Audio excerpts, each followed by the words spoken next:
O meu casamento acabou. O amor esfriou, não dá mais e nós estamos caminhando para o fim. Será que tem saída? Existe alguma receita para restaurar esse casamento, para reacender o fogo? Existe sim.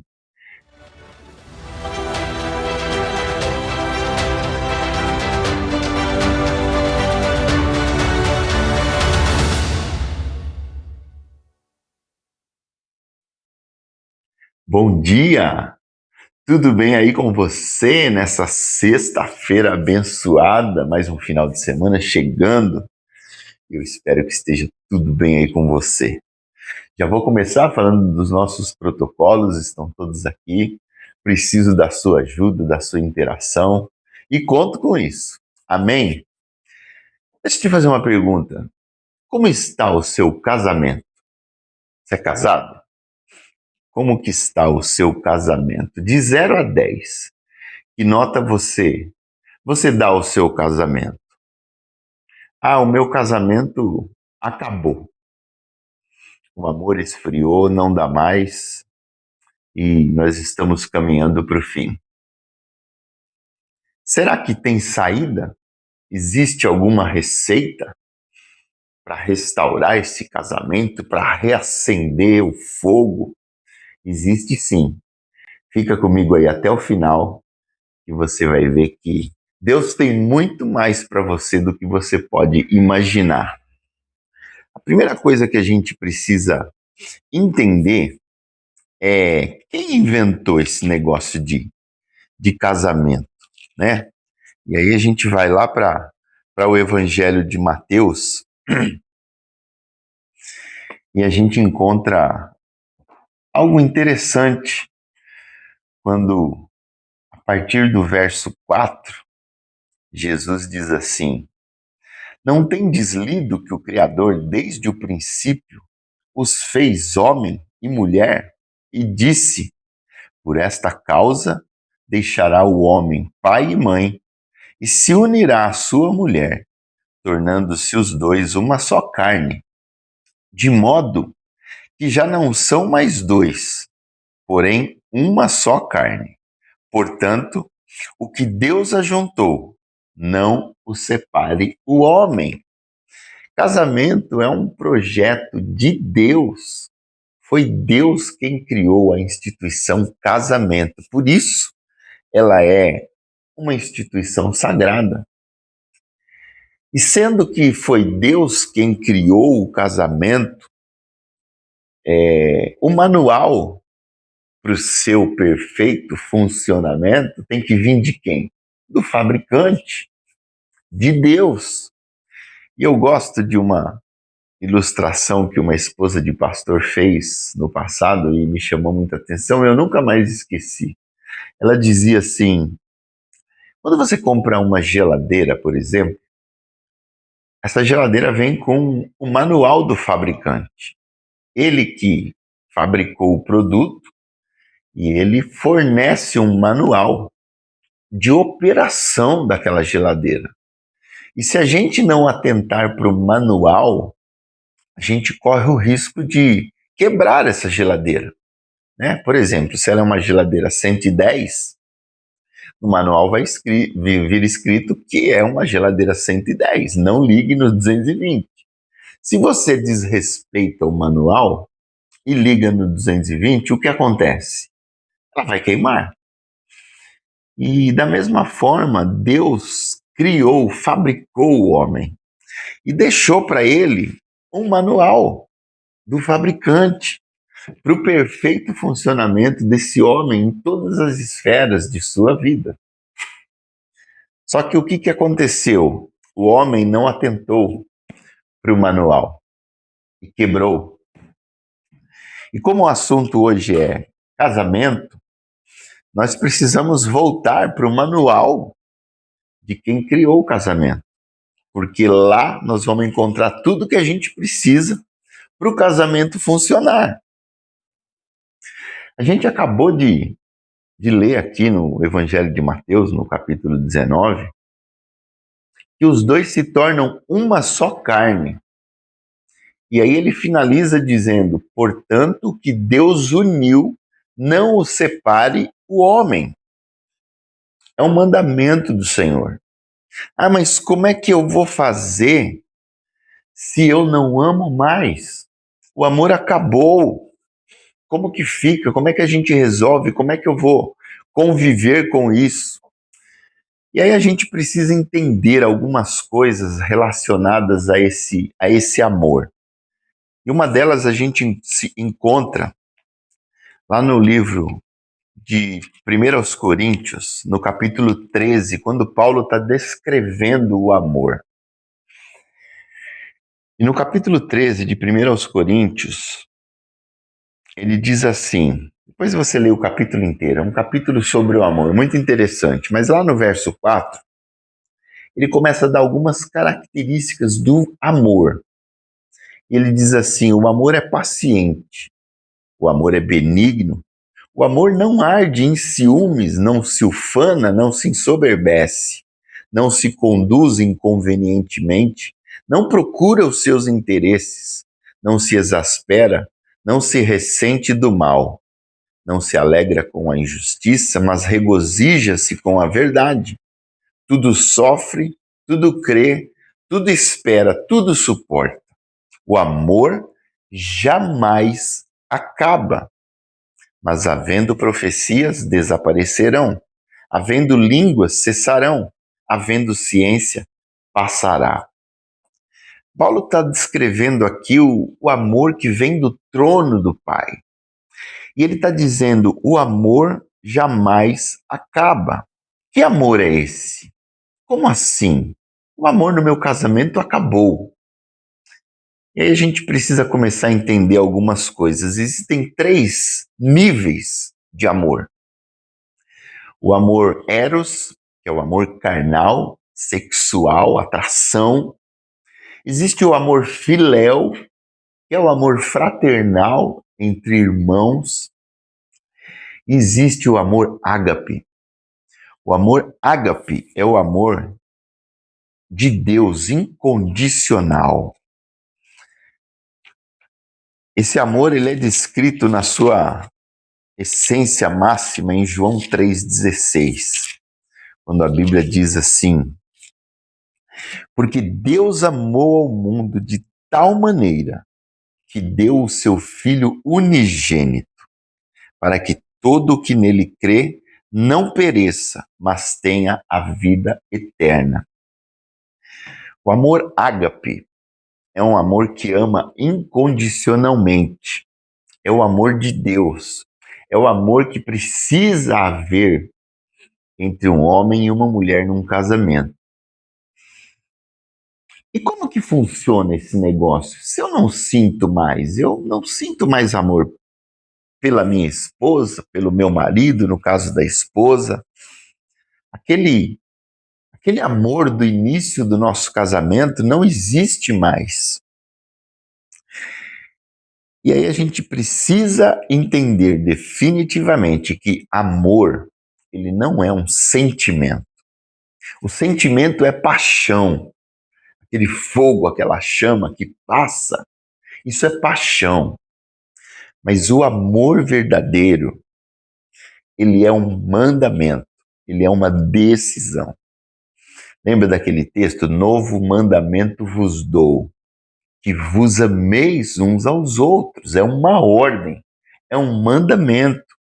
Efésios 5:25 descreve o verdadeiro amor. Quando a Bíblia diz assim, lá falando sobre o lar cristão, sobre a relação marido e mulher, no verso 25 ele diz assim: maridos, amai vossa mulher, como também Cristo amou a igreja e a si mesmo se entregou por ela. É imperativo, é mandamento. Eu preciso decidir amar, não sentir amar. Porque sentir, de verdade, o sentir, que é uma paixão, não é um amor ágape, a gente só sente no início mesmo. Depois, no dia a dia, as coisas mudam. Isso acontece com todo mundo. Mas quando eu decido amar, quando eu tomo a decisão de amar, esse amor não está em mim, é um amor que vem do Pai. E eu decido intencionalmente amar a minha esposa e fazer como diz no versículo, como Cristo amou a igreja. Ora, como que Cristo amou a igreja? Ele morreu por ela. Ele se entregou por ela. Ah, mas é porque você não conhece a minha mulher. A minha mulher é uma Jezabel. Gente que trabalha com aconselhamento ouve muito disso. Mas deixe-me dizer uma coisa, aos homens em especial.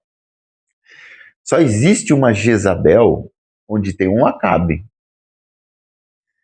Eu sei que tem alguns casos, mas são raros, onde a mulher é Jezabel por natureza. Mandona, tem que ser do jeito dela. Eu sei que tem isso aí.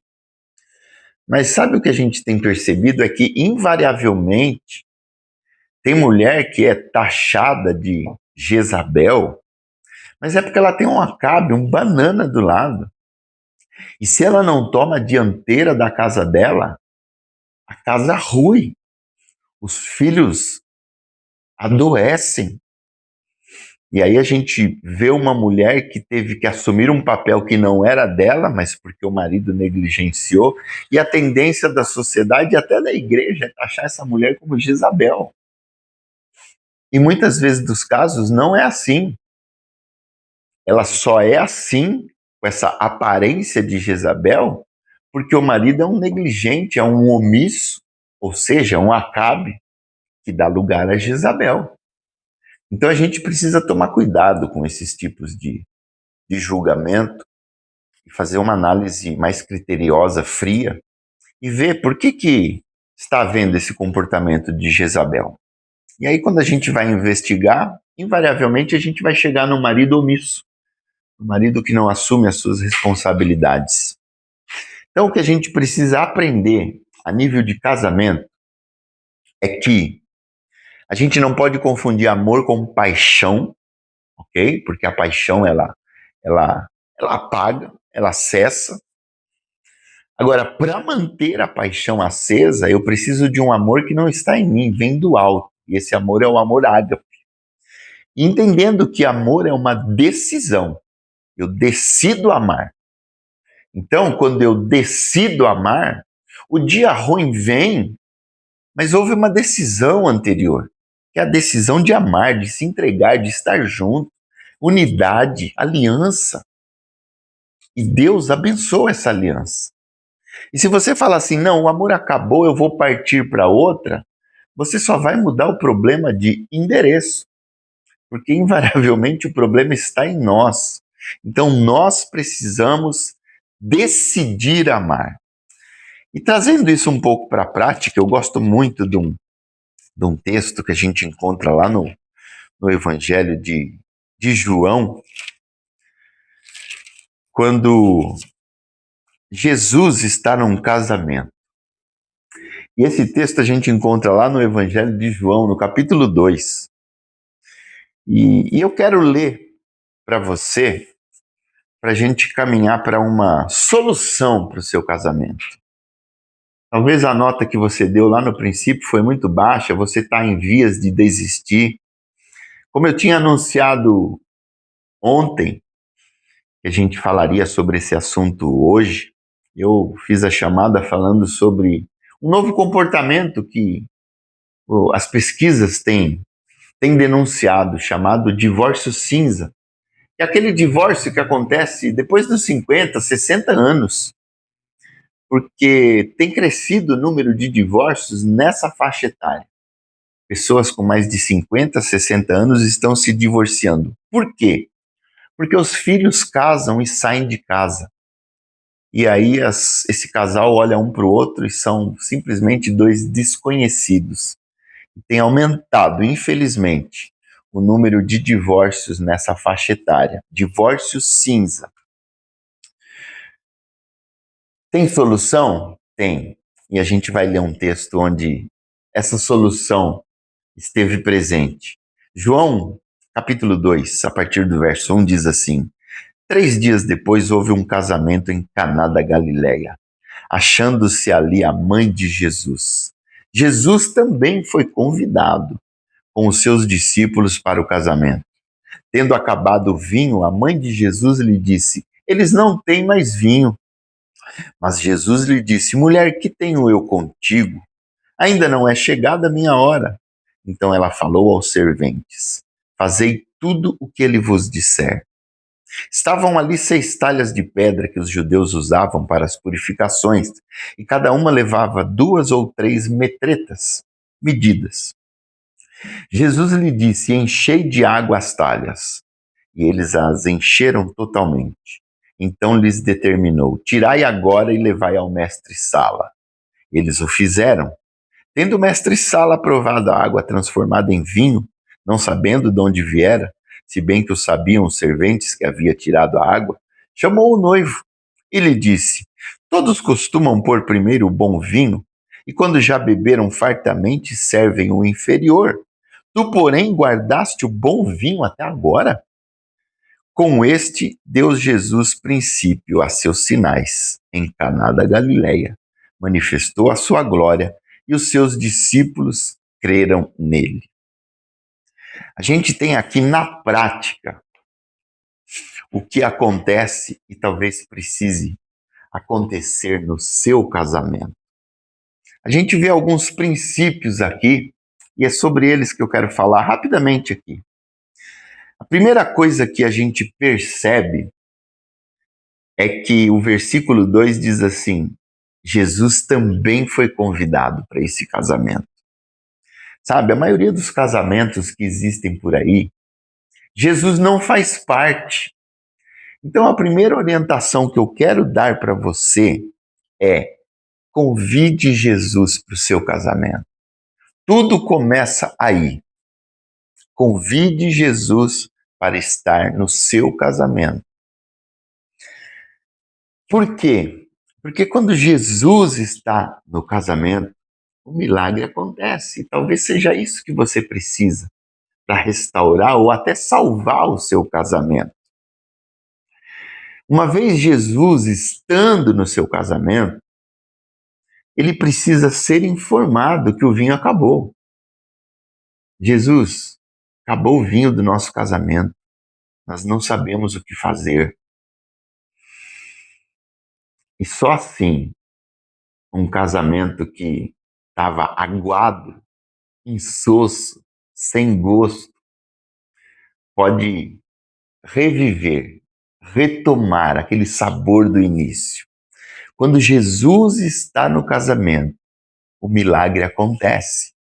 Você precisa ir para ele e informar: Jesus, nosso vinho acabou. Seja sincero com ele. A outra coisa que precisa acontecer é: você precisa saber e crer de que ele tem o melhor vinho. Creia nisso. Traga Jesus para dentro do seu casamento. Deixe ele dar as direções. Lembra como a gente falou no início? Quem inventou o casamento foi Deus. O manual, quem tem, é Deus. Atente para os princípios dessa palavra no que diz respeito a casamento.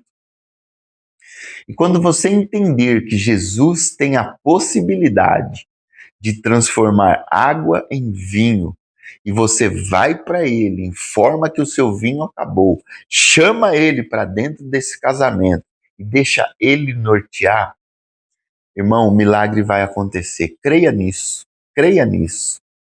Eu sou casado há 30 anos. Aquele fogo, aquela paixão do começo já não existe mais. Mas existe uma aliança, existe um voto, existe um compromisso. Eu sei que em breve os nossos filhos se casam e vão embora. O que vai ficar? O amor. Ah, aquele sentimento? Não, a decisão, a aliança, o compromisso, o voto. E é isso que sustenta o nosso dia a dia. Aquele fogo carnal do começo, que não existe mais, até por questões óbvias, ele já não é o norte do nosso casamento. O norte do nosso casamento é o que diz a palavra do Senhor. É a decisão de amar.